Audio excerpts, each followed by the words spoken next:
bonjour la famille. Nous sommes venus auprès de vous pour expliquer comment faire la prise en charge et l'X. Parce que la plupart des gens nous disent, nous posent des questions. Oh Dan, on n'a pas même encore commencé à rouler les véhicules directement. On nous a dit au niveau de la prise en charge qu'on a échoué. Oui, c'est tout à fait normal, on va te dire ça.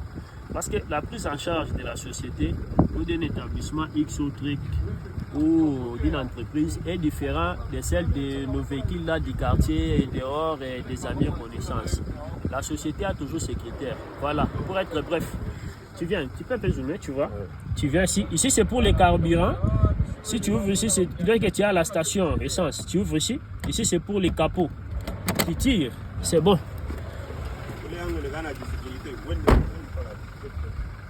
Pause. Ok.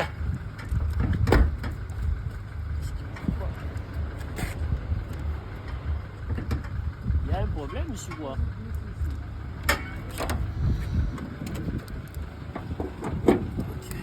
Tu viens. La jauge du niveau d'huile, ça est là. Tu dois toujours avoir un papier mouchoir ou quelque chose là pour essuyer les jauges et réjauger. Vous allez m'excuser, la voiture ici a déjà roulé. C'est pourquoi tu as vu, il y a assez d'huile. Mais on va toujours les faire, il n'y a pas un souci. Tout un chauffeur formé sait déjà que non. Lorsque l'huile est ici, il y a des points ici de précision. Là, c'est full, convenable. Ici, c'est plus ou moins déjà terminé. Mais tu dois faire attention parce que dès que l'huile est déjà à ce point ici, c'est un danger pour toi. Normalement, ça doit être ici ou en bas ou au milieu d'ici.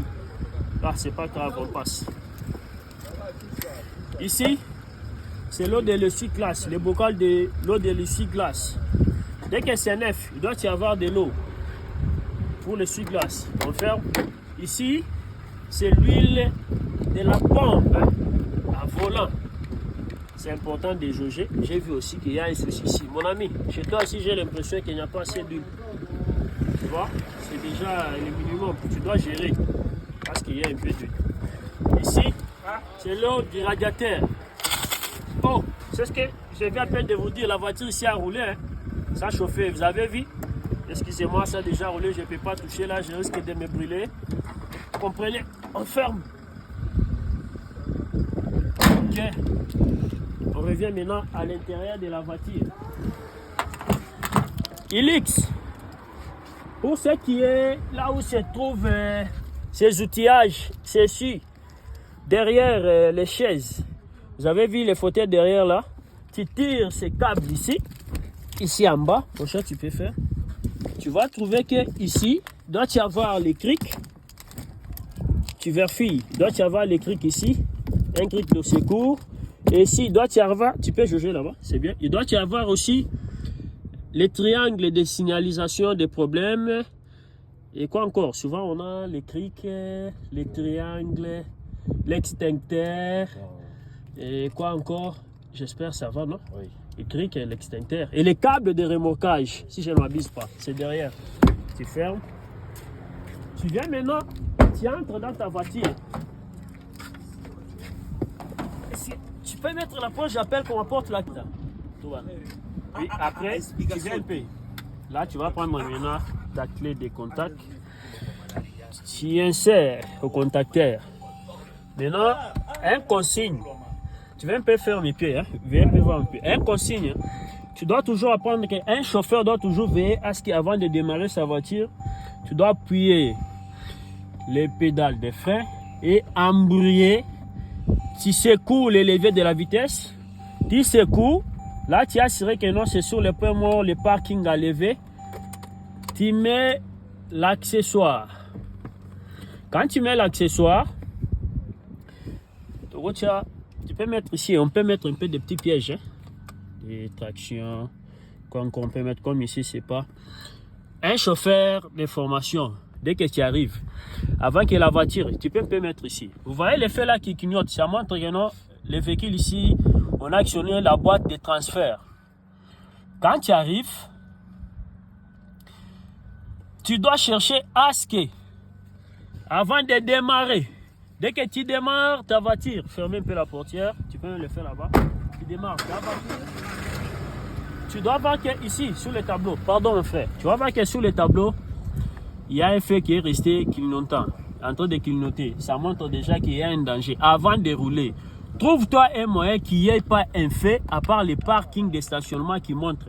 Tu dois chercher toujours à désactiver les tours. Tu désactives. Oui. Abriage. Et ça, on s'écoute. Il faut toujours tirer.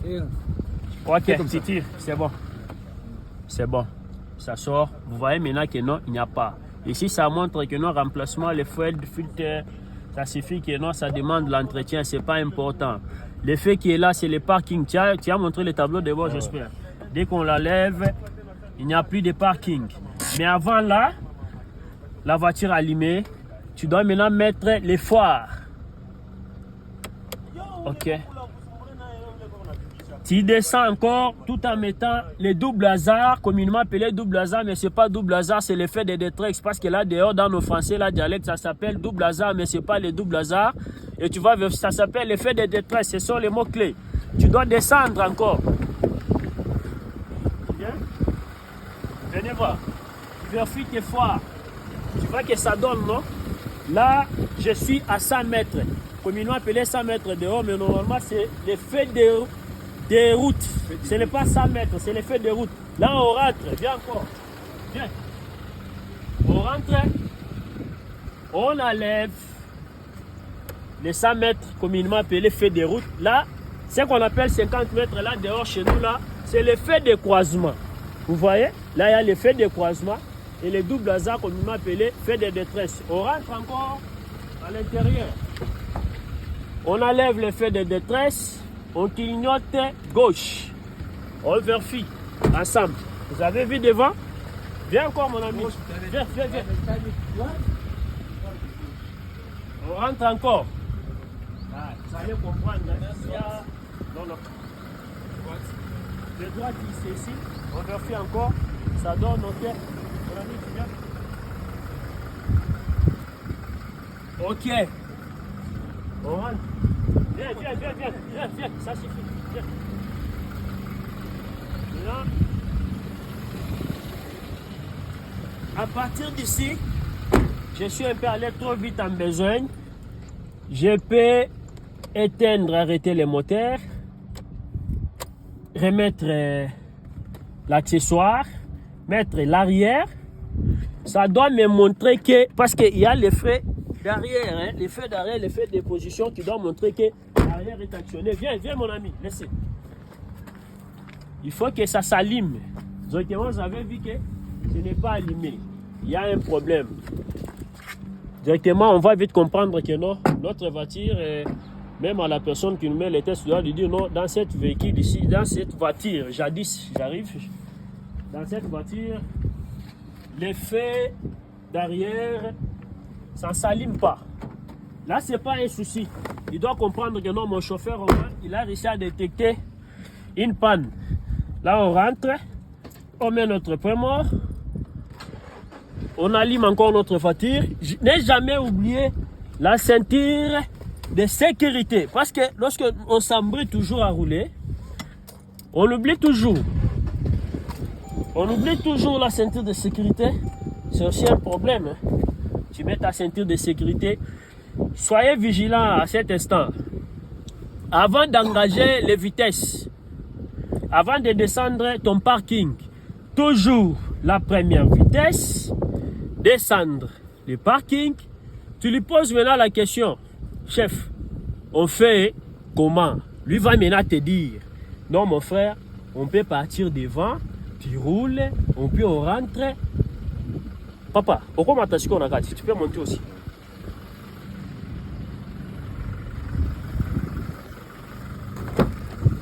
Ok, vous l'avez vu? Lui aussi, c'est celui qui me filme. Hein? Il est monté à bord. Lui aussi, celui qui est à bord, tu dois prêter attention à ce qu'il puisse aussi mettre sa ceinture de sécurité. Il peut ne pas mettre, toi tu vas dire non, c'est pas un problème, non, c'est lui qui nous met les tests, même s'il ne met pas, il va vite voir que non, tu n'es pas un bon chauffeur parce que tu n'as pas veillé à tous les dangers permanents. Parce qu'un chauffeur va toujours peser à tous les problèmes. Là, il y a déjà la première vitesse. On commence. Là, nous sommes là.